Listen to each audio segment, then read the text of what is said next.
আলাইকুম everyone, welcome back to my channel. কেমন আছেন আপনারা? আশা করছি সবাই ভালোই আছেন। 2 দিন নানার বাড়িতে খুব আনন্দ করলাম। কিভাবে যে 2টা দিন হয়ে গেল সত্যি কথা টেরই পেলাম না। মনে হচ্ছে এখনও আমরা ভাবছি যে নানার বাড়িতে যাব, গিয়ে আবার থেকে চলেও আসলাম। সময়টা কি দ্রুত চলে যায়, তাই না? এই তো সকালবেলা বোনকে বললাম আজকে ওর হাতের পাটিসাপটা পিঠা খাবো। ওর কাছে কোনো কিছু বললেই হয়, সে আর 1 সেকেন্ডও দেরি করে না, বানাতে চলে আসে। সত্যি কথা সবাই মিলে খুব মজা করে পাটিসাপটা পিঠা খেলাম। আমি আবার এত সুন্দর করে পিঠা বানাতে পারি না, তাই তো গ্রামে আসলে ওর কাছে আমার সব বায়না। এই তো এদিকে আবার মা মাটির চুলাতে রান্না বসিয়ে দিয়েছে। আজকে আবার আমার সাহেব আসবে ঢাকা থেকে আমাদেরকে নেওয়ার জন্য। দেখতে দেখতে আমাদের যাবার সময় কিন্তু হয়ে গেছে। লম্বা সময় ছিলাম এবার গ্রামে।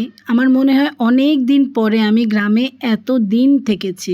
প্রায় 1 মাস হয়ে এসেছে গ্রামে এসেছি। কোন দিক দিয়ে যে এতগুলা দিন হয়ে গেছে সত্যি আমি টেরই পেলাম না।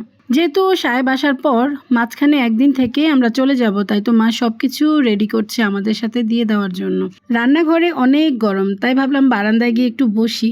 বারান্দায় যাওয়ার পর আমার চোখে পড়লো একটা সাপ যাচ্ছে। দেখেন কি দ্রুতভাবে যাচ্ছে। সাপটা দেখে আমি সত্যি কথা ভয় পেয়ে গিয়েছি। আমার মনে হচ্ছে যে সে আমার দিকে ছুটে আসছে। আমি তো এমনিতে সাপ অনেক ভয় পাই, তারপরেও সাহস করে সাপটার একটু ভিডিও করেই নিলাম। বিশ্বাস করবেন না, ভিডিও করার সময় রীতিমতো আমার হাত পা কাঁপছিল। এত ভয় পাই আমি সাপ দেখলে, কি আর বলবো। এদিকে আমার বোন আবার গ্যাসের চুলায় রান্না করছে আরেকটা জিনিস। আজকে যেহেতু সাহেব আসছে, ওর খুবই পছন্দের একটা আইটেম রান্না করছে। এটা হলো নারকেলের দুধ দিয়ে পোলাও করে। আমাদের নোয়াখালীর ভাষায় এটাকে বলে নারকেলের পোলাও। মা প্রতি বছর গ্রামে গেলে একবার খাওয়ায়, এরপর কিন্তু আর খাওয়া হয় না। সকালবেলা একবার চা খেয়েছি, এখন আবার মা বলছে আর একটু চা আছে, খাবো কিনা। চা দেখলে আমি কি আর নিষেধ করি বলেন? তাই তো আবার বসে একবার চা খেয়ে নিলাম। এই তো আমাদের রান্নাবান্না রেডি। সবাই গোসল করে নামাজ পড়েই কিন্তু খাওয়ার টেবিলে রেডি করেছি। আজকে এখানে বললাম না যে নারকেলের পোলাও করেছে, তার সাথে আবার ঝাল ঝাল মুরগি রান্না করেছে, মাছ ভাজা, ডিম ভাজা, গরুর মাংস ভুনা করেছে, তার সাথে আবার চিকেন ফ্রাই করেছে। নারকেলের পোলাও দিয়ে চিকেন ফ্রাই খেতে আমার সাহেবের আবার খুবই পছন্দের, তাই আমি মাকে বলেছি মা যে যা পছন্দ করে ওই হিসাবে মা সব কিছু রেডি করেছে। পোলাওগুলা এত সুন্দর হয়েছে আর ফ্লেভারটা খুব সুন্দর এসেছে। যেহেতু নারকেলের দুধ দিয়ে রান্না করেছে, আমার সত্যি কথা এখন আবার খেতে ইচ্ছা করছে। আর এই তো এটা হলো বিকেলবেলায় আমার বোকা ছেলেটাকে নিয়ে আমি একটু উঠানে গেলাম। গিয়ে বললাম তুমি দেখো সবাই খেলছে, তুমি ওদের সাথে খেলো। সে তো খেলবেও না, দাঁড়িয়ে দাঁড়িয়ে খেলা দেখবেও না। আমি যে তাকে নিয়ে কি করব, তাই তো ভাবলাম আজকে আমিই ওকে নিয়ে যাই, যদি আমাকে দেখে একটু সাহস হয়। তারপর সবাইকে বললাম ওকে একটু তোমরা দাও, ও দেখি খেলতে পারে কি না। নিজে নিজেই দেখি একটু খেলছে আমাকে দেখে।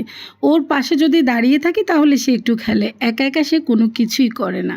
আসলে ও একা একা কোনো কিছু করতে সাহসই পায় না। পরে আমি অনেক করে বুঝালাম ওকে, তারপর সবার সাথে বেশ কিছুক্ষণ খেলেছে। এই তো এটা হলো সন্ধ্যার পরে সবাই আজকে ফুচকার আয়োজন করছে আমাদের জন্য। এই তো দেখেন ঝাল ঝাল করে রেডি করছে। ফুচকাগুলো দেখে খুব লোভনীয় লাগছে। যদিও আমি এত ফুচকা প্রেমী না, ফুচকা প্রেমী আমার মেয়েটা। তারপরেও এত ধরনের ঝাল দেখে সত্যি জিভে জল এসে গেছিল আমার। আমি যে ওদের পাশে দাঁড়িয়েছিলাম, আমার কেন জানি না খুব খেতে ইচ্ছা করছিল। কিন্তু পরে যখন আমাদের সামনে ফুচকা রেডি করে দিল, একদম ব্যাপারটা উল্টো হয়ে গেছে। এখন আমার আর খেতে ইচ্ছে করছে না। ঝাল দেখে এত ধরনের ঝাল ছিল, এখানে নাগা মরিচ ছিল, শুকনা মরিচের গুঁড়া ছিল, আবার কাঁচা মরিচ তো ছিলই। এত ঝাল দেখে তো আমার মাথা ঘুরাচ্ছে। আমি অল্প পরিমাণ ঝাল দিয়ে 2 থেকে 3টা ফুচকা খেয়েছি। মাশাআল্লাহ আমার মেয়েটা আবার অনেক বেশি ঝাল খেতে পারে, ও ঝাল ঝাল করেই খেয়েছে। খেয়ে চলে গেল আবার মেহেদি লাগাতে। দেখেন তার এনার্জি দেখে আমি তো অবাক হয়ে যাই। আমার তো মনে হয় এখনও আমার কান জ্বলছে, কিন্তু সে ঝাল খেয়েও বসে থাকেনি, তারপর চলে গেল মেহেদি লাগাতে। ওর একটা মামির কাছে গিয়ে সে মেহেদি লাগিয়েছে। যেহেতু ওর বাবা এসেছে, আমরা মাঝে আর একটা দিন থাকবো, তারপর চলে যাব, সেজন্য সে মেহেদি লাগিয়েই ঢাকায় যাবে। এই তো দেখেন হাতের 2 পাটে মেহেদি লাগিয়েছি, খুব সুন্দর হয়েছে না? তো আজকের ভিডিওটা আর বড় করছি না, এখানেই শেষ করে দিচ্ছি। সবাই ভালো থাকবেন। আল্লাহ হাফেজ।